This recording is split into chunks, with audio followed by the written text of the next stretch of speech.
एक स्कूल के फंक्शन में ग्रुप फोटोशूट की प्लानिंग हुई। हेडमास्टर फोटोग्राफर से बोला 20 रुपए बहुत होते हैं, स्कूल में 1600 बच्चे हैं, 10-10 रुपए में फोटो निकालो। फिर हेडमास्टर टीचर से बोला फोटो के लिए सभी बच्चों को 30-30 रुपए लाने को बोल दो। टीचर क्लास में बोला सुनो बच्चों, कल तुम लोगों का फोटोशूट होगा, सब बच्चे अपने अपने घर से 50-50 रुपए लेकर आना। तो एक शरारती बच्चा घर जाकर बोला मम्मी कल फोटो शूट होना है, तो उसके लिए टीचर ने 100 रुपए मंगाए हैं।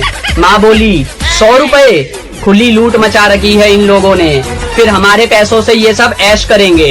रुक बेटा, मैं तेरे पापा से लेकर देती हूँ। माँ पापा से बोली अरे सुनते हो, बच्चों के स्कूल में फोटो के लिए 200 रुपए मांगे हैं।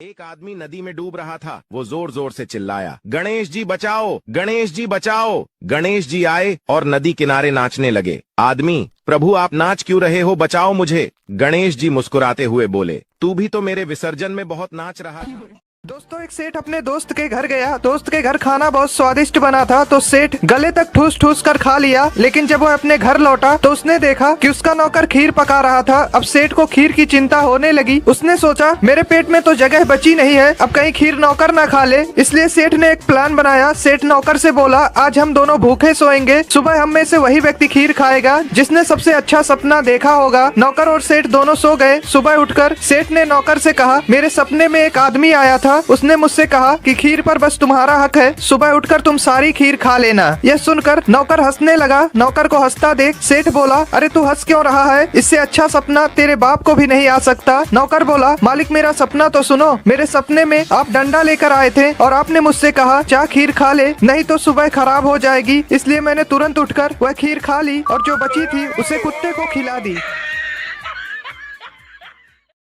45 दिन ड्राई क्या हुए कि दो दोस्तों ने कसम खाई कि अब कभी शराब नहीं पिएंगे, और इधर कसम खाते ही उधर शराब बिकनी शुरू। अब दोनों ही असमंजस में, करे तो क्या करें। एक ने सलाह दी कि पीने की कसम खाई है मेरे दोस्त, शॉप पर जाने की तो नहीं। आखिर दोनों गए, टेबल ढूंढ कर बैठ गए। अब पीने की लत और जोर मारने लगी, तो दूसरा बोला कि भाई पीने की कसम खाई है, मंगाने की तो नहीं। आखिर बोतल और ग्लास मंगाए गए, लेकिन कसम के कारण आगे नहीं बढ़े। फिर एक बोला कि भाई पीने की कसम खाई है, जाम बनाने की तो नहीं। लॉजिक जच गया, शराब डाली गई, 2 पटियाला पैग बनाए गए। अब दोनों मायूस, कसम के हाथों मजबूर, जाम को देखते बैठे रहे। समय बीतता रहा, नशा बड़े बड़ों को गुलाम बना देता है, पर ये दोनों पक्के थे, कसम ली तो तोड़ नहीं सकते थे, चाहे कुछ भी हो जाए। फिर पता नहीं क्या हुआ कि दोनों एक साथ बोले कि भाई पीने की कसम खाई है, पिलाने की तो नहीं। कहकर दोनों ने जाम उठाए और एक दूसरे को पिला दिए।